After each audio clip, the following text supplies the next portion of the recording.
Hello guys, welcome back to the new session on chemistry. So we'll be dealing with the chapter structure of atom today. Okay.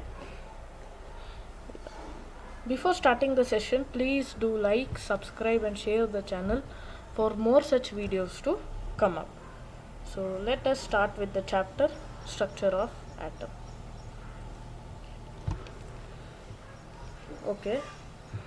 So in today's session, we'll fulfill the following objectives. So we'll be dealing with the discovery of neutron, Thomson's atomic model, Rutherford's atomic theory, ISO's Bohr's theory, Bohr-Bury scheme, all about valency and also about ions. So let us start with the session. How was the neutron discovered? Is a big question, right? So yes, give me a second. Neutron was discovered by a chemist named James Chadwick. Okay, James Chadwick in 1932. Okay, hope you are understanding my point, right? So, so after the discovery of protons and electrons, what happened is it was noticed that all the mass of an atom cannot be accounted for on the basis of protons and electrons. Okay. So what happened there is James Chadwick, he discovered that the mass of an atom is not only determined by protons. He told that there were certain neutral particles or subatomic particles that also contributed to the mass of an atom. Okay. Okay, I hope you are understanding my point. See, now he has given one example of carbon. So carbon 6, 12, sorry, mass number is 12, atomic number is 6. Yeah, atomic mass, carbon should be only 6U, right? Because carbon has only 6 protons, right? Got my point? So, see, we'll learn about how to calculate atomic number, atomic mass and all. Don't worry. So here, this is the atomic number, okay? Atomic number. This atomic number is equal to the number of protons in an atom.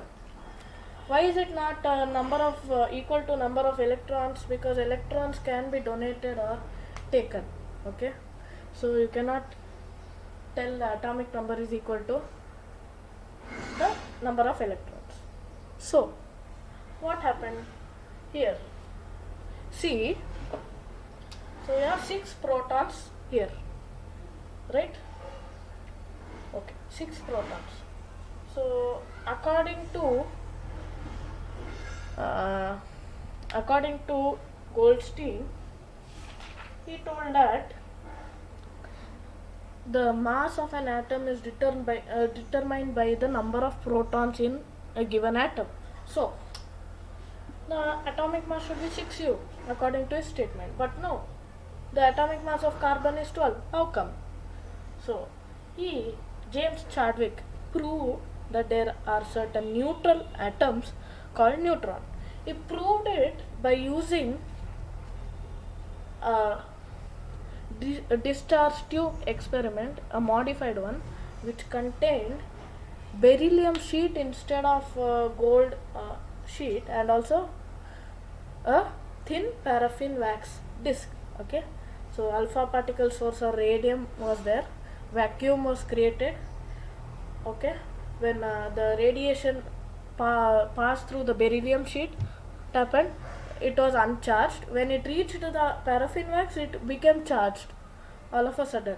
Okay, so protons were knocked out of wax. So uncharged, this proved that there were some uncharged particles which also contributed to the mass of an atom. So these uncharged particles came to be known as neutron, represented by represented by N. Okay. Yes. Okay. So next is Thomson's atomic model. Okay, this is also very interesting topic. Thomson, J.J. Thomson was the discoverer of electron. Okay. J.J. Thomson. He told that an atom consisted of a sphere of positive charge with negative charges embedded in them. Means, so he told this sphere has a positively charged mass. Okay, positively charged mass. In this positively charged mass, electrons are embedded, it seems. Okay, electrons are embedded in something like a cytoplasm where organelles are floating. Okay, in your biology you might have learned about it. So these are electrons. These whole disk is called as proton. Okay. So positive and negative charge in an atom are equal in magnitude. That is, number of protons equals number of electrons. Okay. Due to which an atom is electrically neutral. So we told atom is electrically neutral, which is false. Overall, it has no overall positive or negative charge. That's also false. So Thomson's atomic theory model of atom, you can see in the PPT screen. Okay, hope you can see it properly, right? Okay, so this was a completely false theory. Okay, there was no proof at all. So what happened, how this Thomson's model was proved to be wrong was by using helium 2 plus atom. You know what is helium 2 plus atom? If you don't know about ions, you will learn it in your last chapter of chemistry, atoms and molecules. So yes. Okay. So yeah. So to overcome this blunder or J.J. Thomson's model, Ernest Rutherford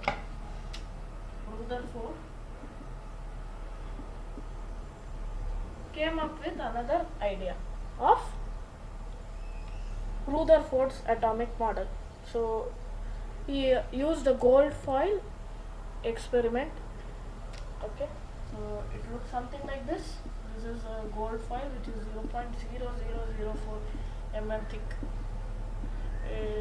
Took a very thin gold foil, a radioactive source or radium which emits alpha particles, and a zinc sulfide screen. It was the detecting screen. Okay, zinc sulfide screen. What happened? He observed that alpha particles, when they were moving fast, they were allowed to strike a very thin gold foil in vacuum. Okay, what happened that time? He observed that most of the alpha particles moved straight, that is, they passed through the foil, okay, and hit the zinc sulfide screen. Zinc sulfide is represented by ZNS. Okay, zinc sulfide screen. Okay, without any deflection, most of them, majority of them, and only a few alpha particles are deflected through small angles, and a very few alpha particles rebounded, that is, they went back towards the radium. Okay, this was 1 in 20,000 particles. 1 in 20,000 particles. Okay, you can think how small it might be, the quantity, right? 1 in 20,000. Okay, very few deflected means they change their path or trajectory. Okay, and very few they they rebounded backwards. So can you see the thing, animation on the screen? So you can see that most of the alpha particles, they are moving straight. they pass through the gold foil and they hit the zinc sulfide screen front of them.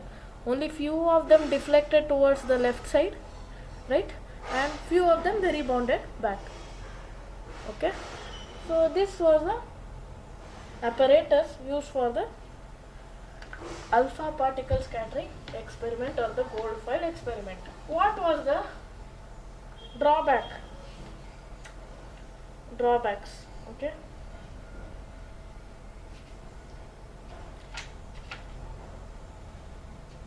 no drawbacks, we learn it after we get to know about the Rutherford's model of an atom. So first of all, so following observations were made based on this experiment. He told nucleus is completely positively charged. Okay, and it's very dense and hard. Very dense and hard. Almost nucleus is 10,000 times smaller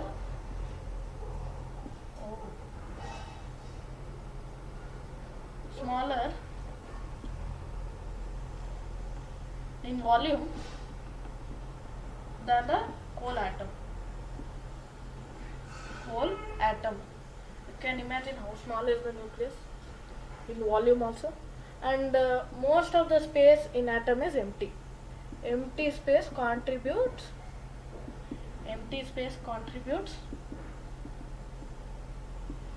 to the majority of the atom. So yeah, so next, you know that the entire mass of the atom is concentrated in the nucleus region. So you have learnt it in your first session, the introduction part. Now let us learn about the model of atom proposed by Mr. Rutherford. So yes, told that atom consists of a positively charged, dense and very small nucleus containing all protons and neutrons. The nucleus is surrounded by negatively charged electrons. The electrons are revolving around the nucleus in circular paths at very high speeds. Okay, circular paths are called orbits. So yeah, wait, I'll change the screen. 1 second. Where is the cursor?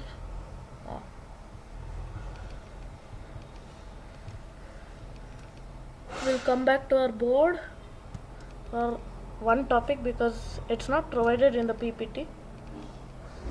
Okay, I hope you can see the diagram. This is a positively charged nucleus with 2 neutrons and 2 protons. I've taken an example of hydrogen. No, sorry, not hydrogen, helium 2 plus. Helium 2 plus. He2 plus atom. So, yes. And these are electrons. Okay, revolving around a positively charged nucleus. So what happened here? For hydrogen atom, it holded good. Okay, only 1 proton will be there and 1 electron will be there. Okay, in hydrogen normal atom, He2 plus. What happened to He2 plus? So it should be like there should be no electrons or there should be no neutrons at all in the atom, but neutrons are present. So this proved Rutherford's model of atom wrong. Okay, so yeah, see, He2 plus is given. You'll learn about these ions later. Yeah, I'll just give you the brief introduction about ions in your last topic of today. Okay, so 2 protons, 2 neutrons. So number of protons equals electrons. This is proved here. Okay, 2 plus means it should donate 2 electrons to other helium atom or any atom. Donate means it should give out 2 electrons. So there should be no electrons at all. number of protons should be equal to number of electrons. It's not equal, right? So yes, okay. Therefore, this helium 2 plus atom, instead of donating electrons, okay, what happens? It doesn't have neutrons. That's all. Okay. Therefore, this thing, that is helium 2 plus atom, is electrically neutral. Electrically neutral. This is said by Rutherford. Now we'll learn about the drawbacks. Okay. Drawbacks of Rutherford's model of atom. So drawbacks are, first drawback is it does not explain stability of the atom. Stability of the atom is not explained. Okay, second drawback. According to electromagnetic theory of physics, charged particle undergoes accelerated motion, then it must radiate energy or loses energy continuously. So, according to your physics, you learn it in your energy chapter, I think, this year, not this year. It's in ICSE 10th. Yeah. Energy must be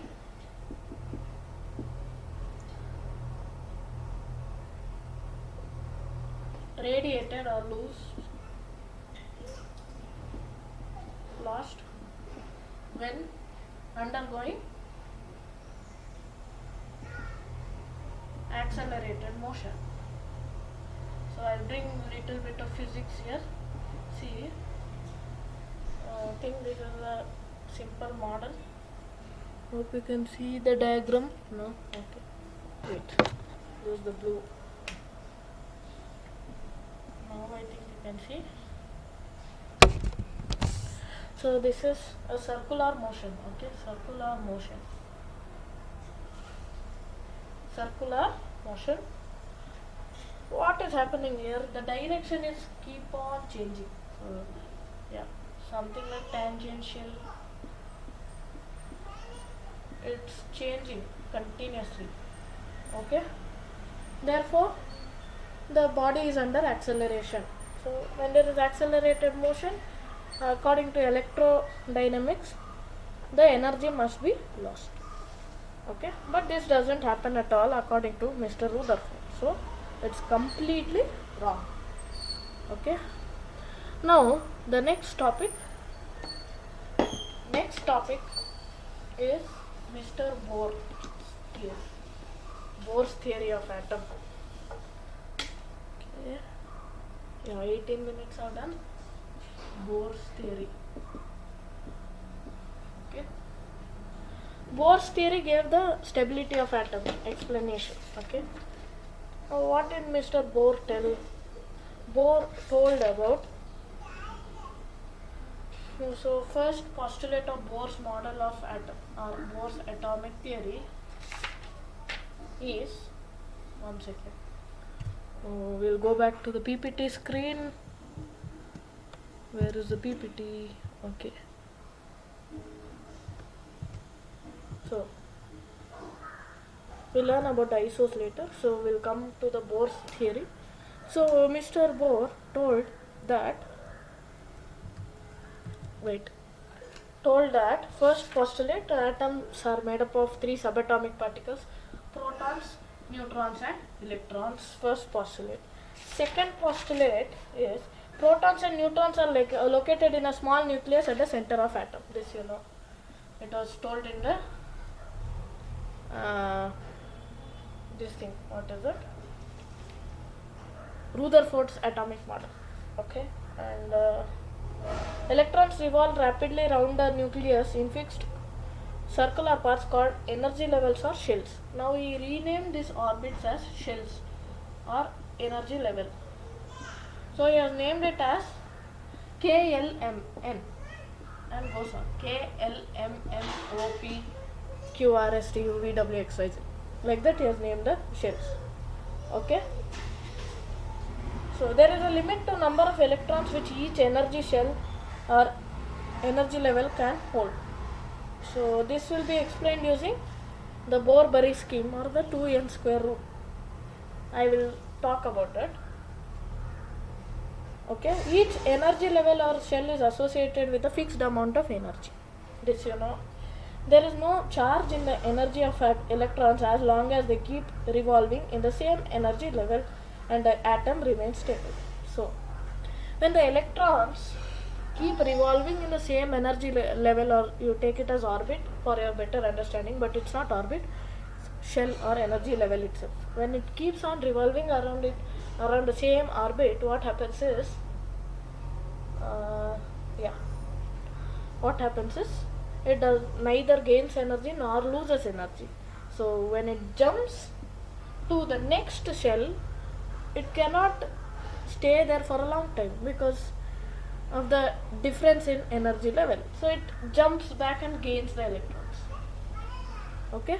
For example, if one electron jumps to the next shell, next orbit, what happens? The energy is lost, or it radiates energy, and what happens? It cannot stay for a longer time, and it comes back to the same electron or same shell where it was moving, right?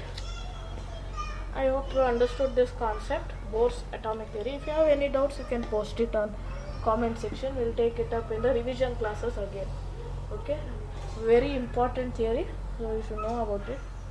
There are few drawbacks of Bohr's atomic theory, but we won't learn it in this year. Okay, we'll learn it in the 11th standard in the chapter structure of atom. Okay, again you'll learn about it in your 11th standard.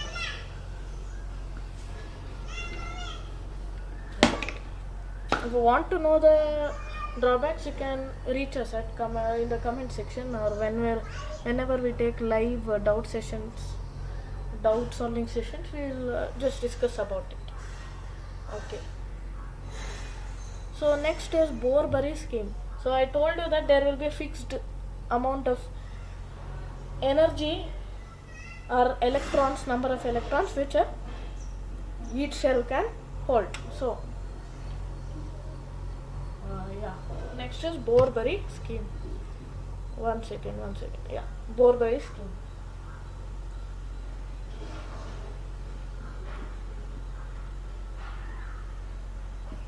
Plus 2 So I'll take helium as example here. Okay? No, okay. What is this 2n square rule is? KLMN. I told you how to name the shells. Okay, we'll come back to the normal. You can read it in your this thing, I think, right? You can read it in your PPT screen, the sentence. Okay, for a while we'll come back to the normal board. Okay, I hope it's visible. Write it a bit larger font. So it's 2n square rule. What is this 2n square rule? So you have K, L, M, N, right? The shells. Right? Shells are named in this way. K is the first shell, L is the second shell, M is the third shell, N is the fourth shell. So N is the shell number, right? So 2n square rule, 2n square, 2 into 1 square. What will it become? 2. So 2 electrons can be present in the first shell, that is K shell. And in L shell, 2n square again, 2 into 4, 8. 8 electrons can be there in the L shell. And in M shell, 2 into 3 square, 9. 18 electrons can be there in the M shell. And in the final shell, N shell, there are many shells, okay. Just for example, I am taking only these 4 shells. 4 square is 16, 32 electrons. So in the first shell, only 2 electrons holds good. Second shell, 8 electrons holds good. Third shell, 18 electrons holds good. And fourth shell, 32 electrons holds good. So this Bohr-Bury scheme is used to find the electronic configuration of an element. Okay, 2n square rule. So now to find the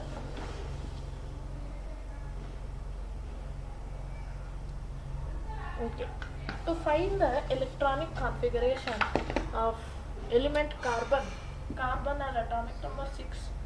So atomic numbers means p plus protons is 6, protons equals electrons, 6 electrons should be there. So yes, in K shell only 2 electrons will be there. So this is K equals 2, and the L shell 8 can be there, so take 4. As simple as that. So what does it become? 2, comma 4 is the electronic configuration of carbon. Okay, we'll take sodium next. Sodium.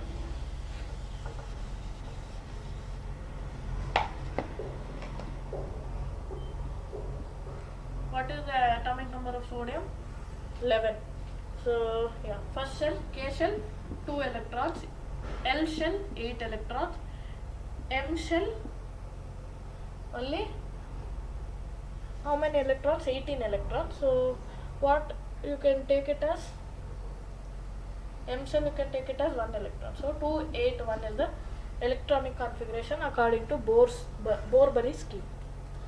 Okay, you might see in your periodic table a different way of writing the electronic configuration. That is called as Aufbau's principle. So using Aufbau's principle also you can represent its electronic configuration. You learn about it in your 11th standard. Okay, next one. Yeah.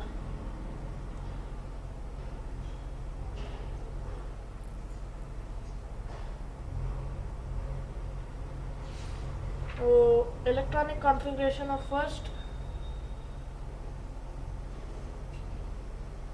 20 elements you should know. Okay, first 20 elements, that is hydrogen to calcium. Even yeah, if you know the atomic mass it will be better. Okay, so yes, now we'll switch back to isotopes. What do you mean by isotopes? Yeah, isos. In Greek, iso, the word iso means similar. Okay, iso means similar. So isos are of 3 types: isotopes,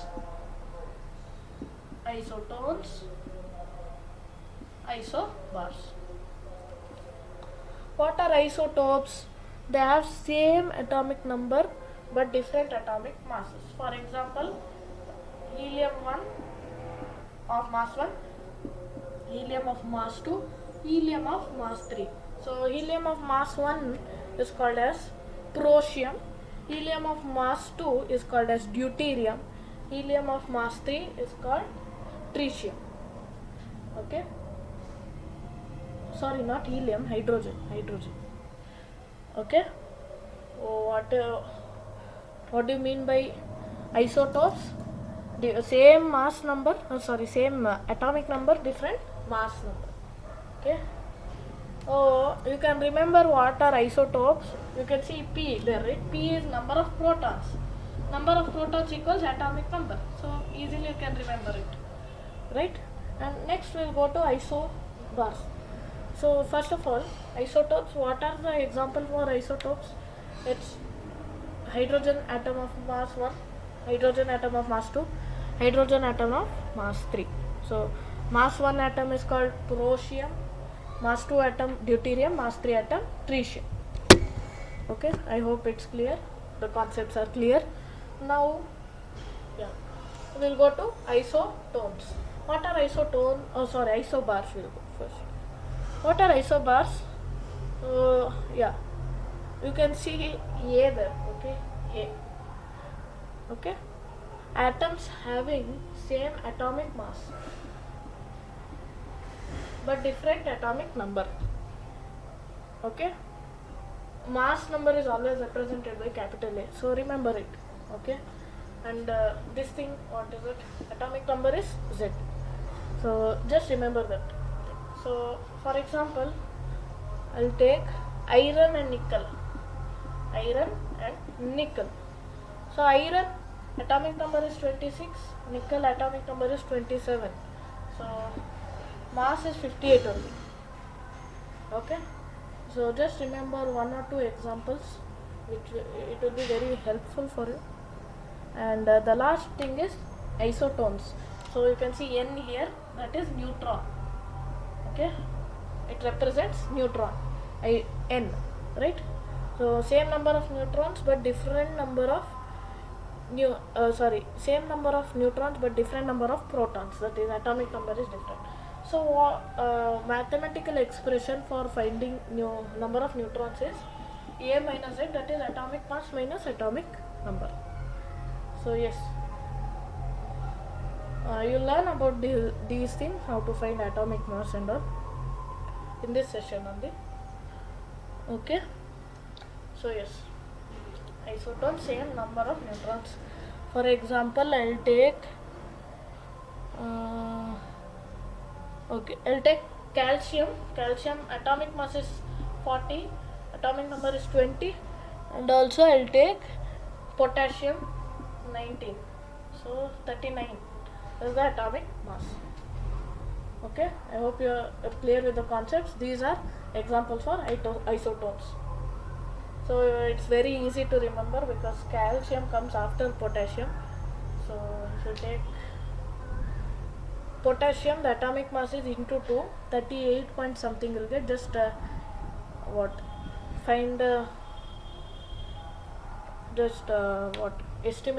estimated value, find the estimated value, you will get it as 39. Okay, and calcium 20 into 40. Super. Okay, very simple topics. Next concept. So we have completed with the isotones, isobars and all. Okay, now we'll move on to valency, then we'll go for calculation of atomic mass and all. So valency, what do you mean by valency? Combining, I'll go to the PPT once again. Yeah, combining capacity of an atom is called as valency. Combining capacity of an atom is called valency.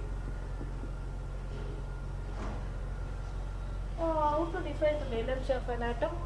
So valency will be the number of electrons in the outermost shell. Number of electrons in the outermost shell. Okay. So yes, one second. We'll just see what and all concepts are there related to valency. Sorry.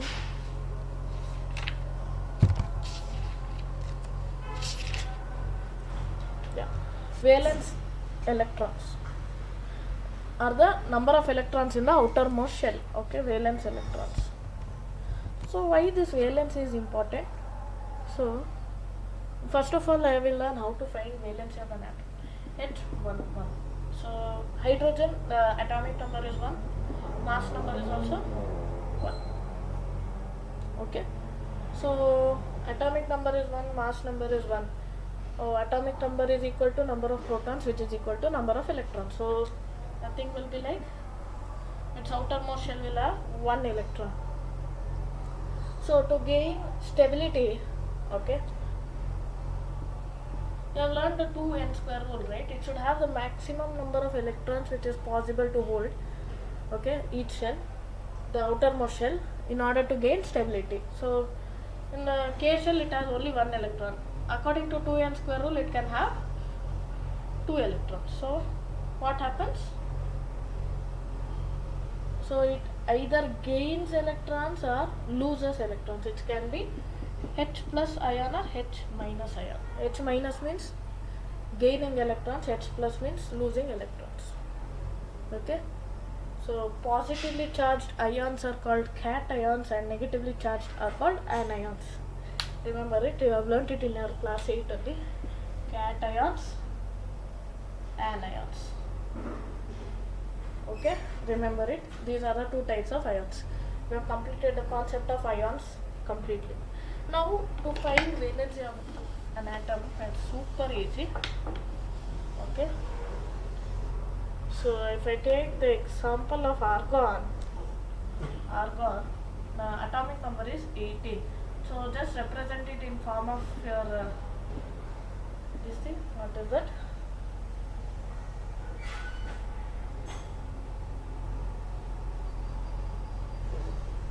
This thing. Electronic configuration. So outermost shell there are 8 electrons. So the number of electrons in the outermost valence shell is 8. So in order to get stable, what it has to do? So yeah, it has to gain 10 electrons or lose 8 electrons. So valency will be 8. Valency is 8 of argon. Okay, it has to gain 8 electrons or gain 10 electrons or lose 8 electrons. So it loses 8 electrons, it will be more easier. So argon 8 minus is the ion. That is an anion. Okay. Hope you are understanding the thing. If you don't understand these things, don't worry. We'll solve your doubts, or we'll keep on problem solving session based on this chapter, or we'll discuss about it in the revision sessions. Now valency of electrons. Okay. Valency of a metal equals number of valence electrons in its atom. Okay. So just remember this formula. Just note down these formulas. Valency of a metal. You can distinguish between a metal and non-metal, right? Valency of a metal equals number of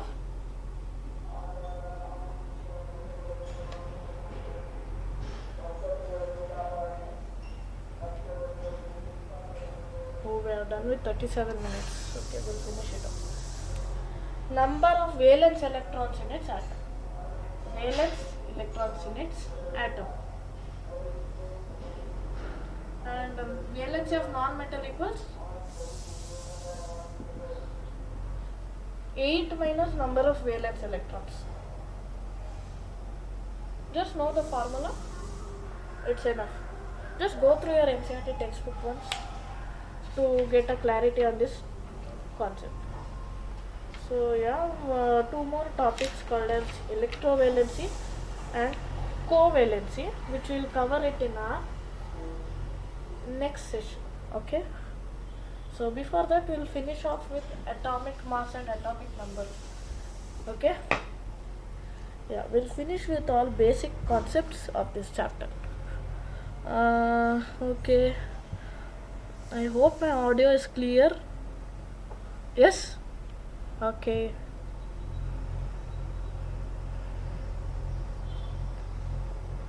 Now let us come back to our board. Yeah. Now we'll go to the representation of an atom. An element. Okay. Element X has atomic number Z and mass number A. This is the way of representing the element. Okay. So atomic number will be equal to number of protons. Okay. Mass number will be number of nucleons or protons plus neutrons. Okay. Just remember this thing.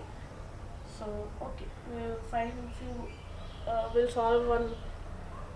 We'll find the atomic number and atomic mass of. We'll take argon only. Argon. Or we'll take potassium. Potassium. So atomic number is 19. Atomic mass is 39. So A, Z. So protons will be number of protons will be 19, number of electrons will be 19, number of neutrons will be 20. Okay, 39 minus 19. So if they tell you to find number of neutrons, so it should be atomic number minus number of protons, so it will give you 20. 20 is the answer. So if I take K2 minus, or I'll take K plus atom. So in order to gain stability. No, wait. Yeah, K plus atom. So what I'll do here, so K plus means atomic number and atomic mass remains the same. The only difference is the atomic number of electrons. Even number of protons will be same, number of electrons will differ, 18. Number of neutrons will be same. Okay. So it's a very simple topic. We'll solve more problems on these types in your next session. Till then, thank you very much for attending the session. This is Trishir Alva signing off. Bye.